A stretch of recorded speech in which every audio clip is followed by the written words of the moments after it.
السلام علیکم ورحمۃ اللہ وبرکاتہ۔ سامعین محترم، ہم میں سے ہر انسان کی خواہش ہے کہ اللہ تعالی ہمیں جنت کا داخلہ عطا فرما دے۔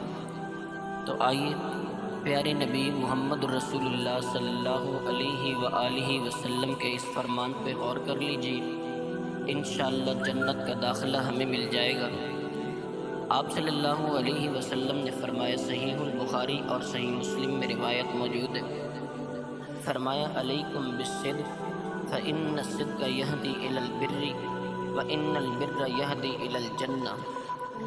آپ صلی اللہ علیہ وسلم نے فرمایا کہ سچ کو اپنے اوپر لازم کر لو، علیکم بالصدق فإن الصدق یہدی الی البر، سچ ہمیشہ انسان کی سیدھے رستے کی طرف رہنمائی کرتا ہے، وإن البر یہدی الی الجنہ، اور وہ ایسا سیدھا رستہ ہے جو انسان کو سیدھا جنت میں لے جاتا ہے، وہ رستہ صراط مستقیم کا ہے۔